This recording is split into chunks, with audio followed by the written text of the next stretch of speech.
دوسرا وہ کہتے ہیں جن کے پاس اضافی پلاٹس ہیں جو انہیں انتہائی کم قیمتوں پر دیے گئے ان کی وصولی کی جائے اور عوامی قرضوں کو ختم کرنے کے لیے ایسے پلاٹس کو نیلام کیا جائے. یہ مہتاب حیدر صاحب کی رپورٹ ہے اور اس رپورٹ کے مطابق مزید اس رپورٹ میں لکھا ہوا ہے کہ جون 2024 تک کمیٹی نے سفارش کی ہے کہ ارکان پارلیمان اور مقننہ یعنی یہ جو ہمارے اصل میں تو اشرافیہ یہی ہے ان کی تنخواہوں میں مراعات میں 15% اور سرکاری ملازمین کی تنخواہوں میں 10% کمی کی جائے اور ملک بھر میں گیس اور بجلی کے پری پیڈ میٹر لگائے جائیں. ہمارے ایک اور کام ہوتا ہے فری بجلی. کراچی میں کئی جگہوں پر کے الیکٹرک نے یہ کارنامہ انجام دیا ہوا ہے. یہ کوثر نیازی کالونی ہے نارتھ اعظم آباد کے ساتھ, یہاں پر اس کے علاوہ منگو پیر کے علاقے میں اور بہت سے علاقوں میں وہ کہتے ہیں جناب آپ کو ایک فکسڈ بل آئے گا, اب آپ جو چاہتے ہیں چلائیں. 3,000 روپے فکسڈ بل آتا ہے.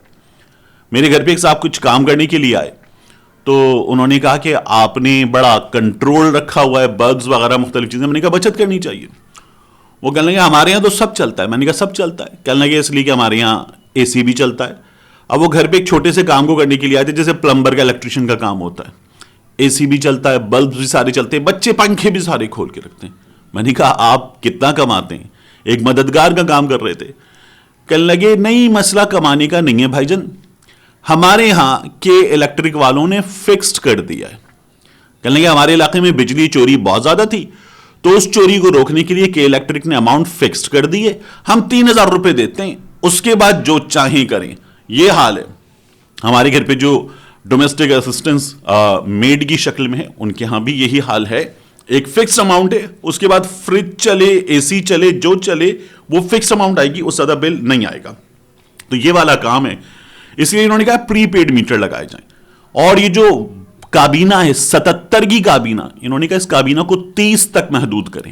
یہ پتہ ہے کیا ہوا ہے, وہ انڈیا میں ایک اشتہار بنایا گیا اور اس اشتہار کے ذریعے بتایا گیا کہ لوگوں کو یہ جو ٹی وی پر واہیات فحش قسم کے اشتہار آتے ہیں ان سے بڑی پرابلم ہے, تو ان کو رپورٹ کریں.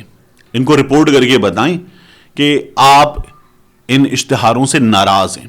اب اس اشتہار کو بنانے کے لیے نا کہ یہ جو ٹی وی پر فحش اشتہار آتے ہیں, دکھایا گیا کہ ایک بندہ دفتر سے گھر آیا ہے, دروازہ کھلتا ہے, وہ بندہ ٹائی اتارتا ہے, وہ بندہ شرٹ اتارتا ہے, سامنے خاتون اپنے بال کھولتی ہے, اس کے بعد آگے دونوں بڑھتے ہوئے نظر آتے ہیں, درمیان میں ڈاکیا آتا ہے اور ڈاکیا آ کے کہتا ہے ایکسکیوز می, اور ان کے ہاتھ میں ایک چٹھی دیتا ہے اور پھر جملہ کہتا ہے اشلیل ودیاپنوں سے پریشان, یعنی آپ یہ جو گندے اشتہار ہیں ان سے پریشان ہیں, اس جگہ رابطہ کریں.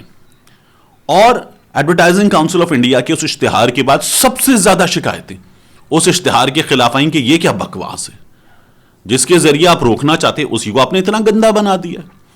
یہی کام ہوا شہباز شریف نے اپنی 77 رکنی کابینہ کو, اور تمام خرچے بڑھانے کے بعد جب انہوں نے کہا ہاں بھائی بتاؤ کیا کر رہے ہیں, تو انہوں نے کہا سب سے پہلے اس کو کم کرو, تم سب سے آگے ہو خود.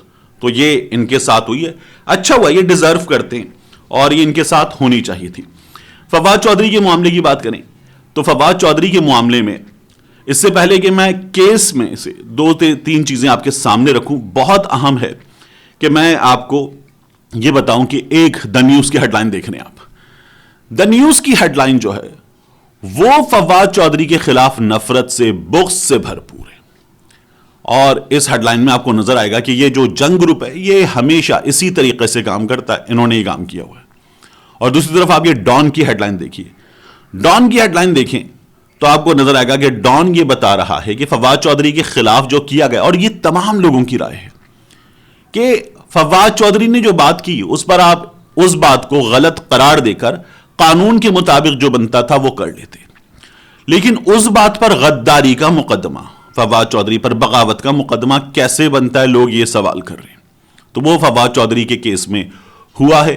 ڈان نے کہا یہ فواد چودھری کی پاکستان تحریک انصاف کی آواز دبانے کی کوشش ہے, یہ ہے فرق. اور جنگ گروپ تو بہت آگے, ڈان بھی کم نہیں ہوتا اکثر, لیکن جنگ گروپ تو اس معاملے میں بے تحاشا آگے ہے. دوسرا یہ جو 124A لگائی گئی ہے فواد چودھری کے کیس میں, جو وہ خود کہہ رہے تھے کہ مجھے نیلسن منڈیلا, بھگت سنگھ, ابوالکلام آزاد ان کے ساتھ شروع کر دیا, ان کے ساتھ کھڑا کر دیا ہے.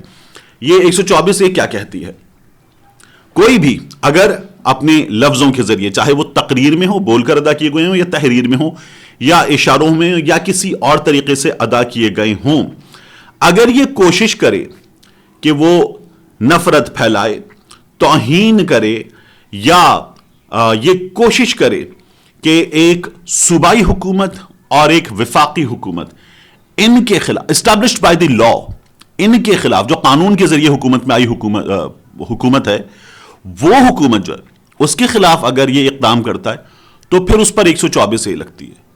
یہ الیکشن کمیشن آف پاکستان کو جو منشی کہا ہے فواد چودھری نے، الیکشن کمیشن صوبائی حکومت ہے، الیکشن کمیشن وفاقی حکومت ہے، الیکشن کمیشن قانون کے ذریعے حکومت میں آ گیا ہے، یہ 124 لگا دیے۔ اور سیکریٹری الیکشن کمیشن، وہ لوگ جن کو قانون کا رکھوالا ہونا چاہیے، وہ جا کے یہ دفعات لگواتے ہیں۔ ہماری پولیس نے یہ کام کیا ہے، اور ویسے میں نے پہلے بھی کہا تھا اگر لوگ یہ سمجھتے ہیں کہ کام پولیس نے کیا ہے تو بہتر ہے کہ وہ پوگو دیکھیں۔ پولیس نہیں کرتی ایسے کام، یعنی اگر عدالت بلا رہی ہے آئی جی کو کہ آؤ 1:30 بجے تک، آئی جی نہیں آتا، پھر اس کے بعد عدالت کہتی ہے آؤ 6 بجے تک، آئی جی نہیں آتا، پھر آئی جی آتا ہے کہتا ہے میرے سگنلز نہیں آ رہے تھے، تو پولیس اتنی ہمت دکھائے، پاکستان تحریک انصاف کے لوگ سڑکوں پر روک رہے ہوں پولیس کو، اور اس کے بعد بھی پولیس لے جائے فواد چودھری کو اسلام آباد، تو آپ کو لگتا ہے یہ ہمت پولیس نے دکھائی ہے؟ یہ اصل میں پولیس کی ہمت ہے؟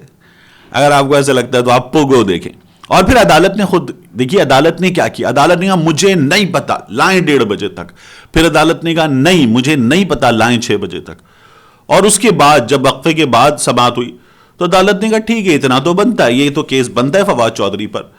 تو یہ وقفہ جو ہوتا ہے، ہماری آبادی بہت بری طرح سے بڑھ رہی ہے اور اس آبادی سے بہت مسائل ہیں، اسی لیے جو ہے وہ ہمیں بچپن سے اب تک تمام لوگوں کو یہ بتایا گیا ہے کہ وقفہ بہت ضروری ہے۔ ملتے ہیں انشاءاللہ آپ سے اگلی ویڈیو میں ایک وقفے کے بعد۔